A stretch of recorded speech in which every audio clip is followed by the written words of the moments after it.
The grand chamber of the Galactic Council stretched across a hollow space station that orbited a bright blue star. Its walls were lined with glowing banners from hundreds of civilizations, each symbol representing power, history, and triumph.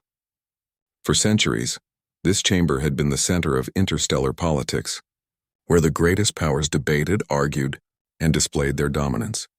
Now, for the first time, the humans were there. The Earth delegation entered quietly, dressed not in robes of silk or scales of armor like the others, but in plain dark uniforms that seemed simple compared to the radiant gowns of the Andalorians or the shining crystalline armor of the Vaer. To many of the seasoned council members, the humans looked ordinary. Primitive, one voice whispered from the balcony, though it was loud enough for the microphones to catch. Ambassador Claire de Souza of Earth walked at the front, her steps steady, her expression calm. Behind her, several military advisors followed, their eyes carefully scanning the chamber. General Marcus Hale stood among them, his broad shoulders and stern face unreadable. He had fought wars on Earth before humanity had ever dreamed of stepping into interstellar space. Today, he carried the weight of Earth's pride on his shoulders. The council speaker, an ancient insectoid being with 6 glittering eyes, welcomed them with a tone that was polite but faintly amused. Representatives of Earth, you have been invited to present your weapons technology for registration under council law. As a young species, we understand your eagerness to join the ranks of civilization. Please show us what you have brought. Claire nodded, pressing a control on her wrist. Holograms flared into existence above the table. Images of railguns firing slugs at impossible speeds. Footage of missiles launching from Earth's oceans. The blinding flash of a nuclear detonation. And finally, orbital platforms releasing tungsten rods into test ranges. The chamber fell silent for one heartbeat. Then laughter erupted. It started with the Vaer Admiral, whose crystalline body shook with each burst of mocking noise. "Is this a joke?" he boomed, his voice echoing across the chamber. "You throw metal sticks at each other and call it warfare?" The reptilian Drakkar general hissed with amusement. "Humans, your weapons are fire and smoke. Plasma cannons could vaporize your railguns in a breath. Your missiles would bounce off the shields of even our smallest corvettes." Another delegate, a feathered scholar from the Kalari, tilted her head and laughed in a melodic tone. "How quaint. They still use nuclear blasts. Such crude fireworks. You might impress children at a festival, but not a council fleet."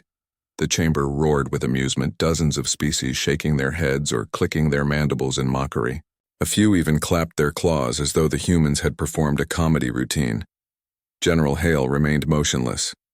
His face did not change. Ambassador Claire, too, kept her composure. The laughter went on for several long moments before the speaker raised a claw, silencing the room. "Yes, yes. Humanity, it is clear you are behind, but do not fear. Many young races begin this way. Perhaps in a few centuries you will learn true warfare." An Andalorian admiral leaned forward, smirking with sharp teeth. "If you survive long enough." More laughter followed. Inside, General Hale burned with quiet anger. He had seen comrades fall on battlefields. He had commanded soldiers who fought with everything they had, even when outnumbered and outgunned. These aliens, he realized, had no idea what real war looked like. To them, war was an exercise of showing off superior technology. To humanity, war had been about survival, about clawing through mud and fire when there was no hope left. Ambassador Claire glanced at Hale, then back at the council. Her voice was calm, measured. "We thank the council for allowing us to present. Earth will continue to develop at its own pace." The Kalari scholar chuckled. "At your own pace? You will be extinct before then." The Vaer Admiral waved a glittering hand. "Dismiss them. We have wasted enough time. Let the primitives play with their toys." The speaker's 6 eyes blinked in unison. "Very well. This session is adjourned. Humanity may remain as observers, but your weapons are unworthy of serious consideration." The chamber emptied, the laughter still echoing off the walls. Delegates whispered to one another as they left. Some mocked openly, others muttered about whether humanity would even last another century among the stars. But the humans did not flinch. As they walked out together, the military officers kept their silence. General Hale finally spoke, his voice low and meant only for his people. "They laugh because they have never seen what happens when humans fight. Let them laugh. Soon they will learn." Ambassador Claire allowed herself a faint smile. "Do you think they suspect?" Hale shook his head. Not at all. They've grown soft with their shields and their plasma. They've never known what it means to fight against extinction. They think we're primitive. They don't realize that's exactly why we'll win. The humans boarded their shuttle in silence, the stars stretching before them. Outside the chamber, rumors already began to spread.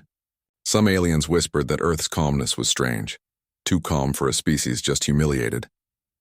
Others shrugged it off, certain that humanity posed no threat.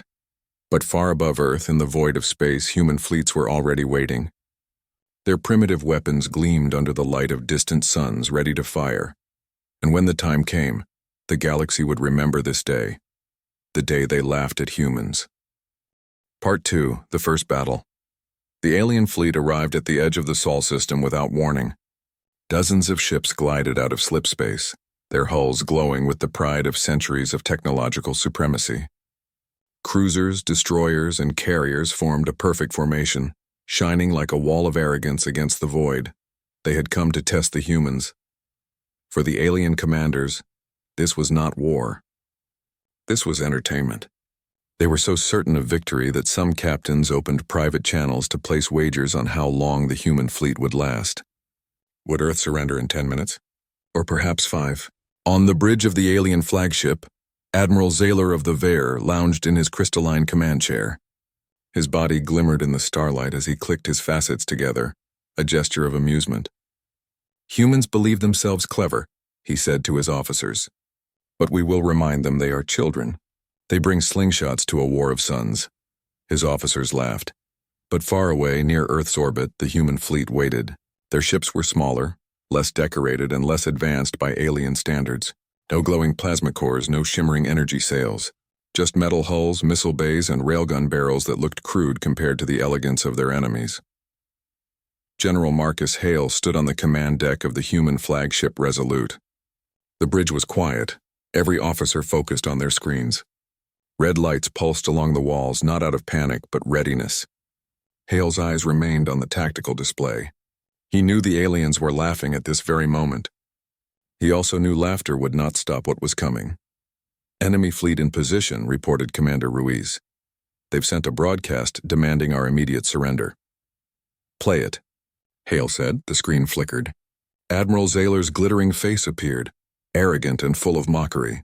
Humans of Earth, you are warned. Your toys are no match for real power. Lay down your arms, surrender your colonies, and perhaps we will let you serve us. Resist, and you will be erased from history. His image vanished. The bridge of the Resolute remained silent. Then Hale gave his order, calm and steady. Target the lead cruiser. The railgun crews moved instantly. A tungsten rod, simple and solid, was loaded. The weapon fired with no flash, no glowing energy beam, only a soundless release into the void. It traveled at incredible speed, accelerated by magnets until it became a spear of destruction.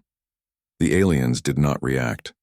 To them, it was a piece of metal, a joke compared to antimatter warheads. Then it struck. The rod pierced the alien cruiser from bow to stern, cutting through shields that failed to even register the impact. The ship split in half as its reactor ignited, and in seconds, what had been a proud warship became nothing but debris. Silence fell across both fleets. On the alien flagship, Admiral Zaylor froze. His crystalline facets dimmed with shock. Impossible, he whispered. But before his officers could recover, more human shots were fired. Railguns roared in silence, unleashing storm after storm of kinetic death. Missiles streaked into the void, their warheads splitting into dozens of maneuvering drones.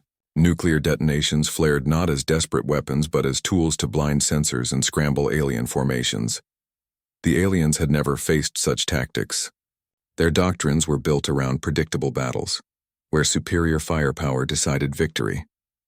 Shields were designed for plasma and energy beams, not solid projectiles traveling at a fraction of light speed. Their formations, once perfect, collapsed under the chaos. One alien destroyer tried to raise its shields against a tungsten strike. The rod passed through like a knife through water, shattering the ship into fragments. Another carrier deployed interceptors, but the drones swarmed them, exploding in synchronized waves that shredded wings before they could even fire. On the Resolute, Hale gave orders with quiet precision. Shift formations. Divide fire. Keep them off balance, Commander Ruiz smiled grimly. They're not laughing now, sir. The alien admiral tried desperately to rally his forces. Counter with plasma fire! Bring the humans down. But plasma bolts, glowing and deadly, proved too slow. Human ships danced between them, their smaller hulls and unpredictable maneuvers confusing targeting systems. For every human ship damaged, 3 alien vessels fell. One by one, the alien captains realized the truth. This was not a skirmish. This was slaughter. The Veer Admiral's pride turned to fear. How can primitives fight like this? The answer was simple, though he could not understand it. Humans had fought wars of survival for centuries. They had turned simplicity into mastery.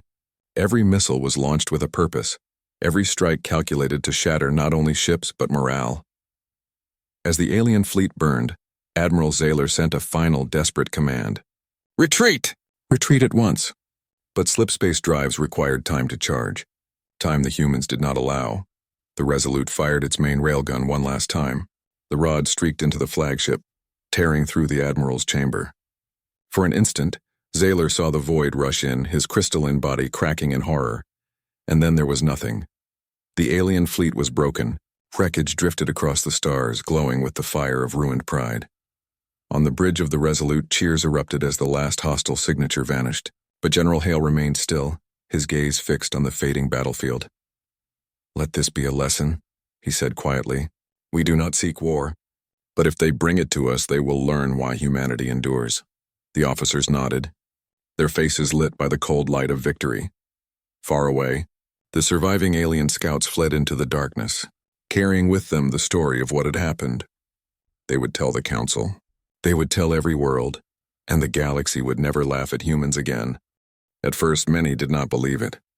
Rumors often swirled around battles, exaggerated victories, lies meant to frighten enemies, tall tales told by survivors. But this was different. The survivors were not human, they were alien, and they carried recordings, unedited, undeniable. The footage showed alien cruisers splitting apart under invisible strikes. It showed carriers breaking in silence, their shields useless against solid rods of tungsten. It showed plasma weapons firing wildly, missing small, fast-moving human ships that struck with brutal precision. And at the heart of it all was the image of Admiral Zayler's flagship, proud and glittering, torn apart in a single shot. The council chambers buzzed with panic. Species who had laughed days earlier now sat in silence, their voices uneasy. The feathered Kalari no longer sang in mockery. The reptilian Drekar hissed in nervous tones, their tails flicking against the floor. Even the Andalorian admiral who once sneered at Earth now clenched his jaw in grim thought. The speaker's 6 eyes blinked rapidly, a sign of deep confusion. This cannot be, he muttered. How could a young race, how could primitives? The Veer delegation, humiliated by their admiral's death, demanded immediate retribution. Humans must be crushed before they spread their infection of violence across the stars. Their envoy cried, but others hesitated. The footage had shown more than weapons. It had shown something far more dangerous. Discipline, strategy, willpower.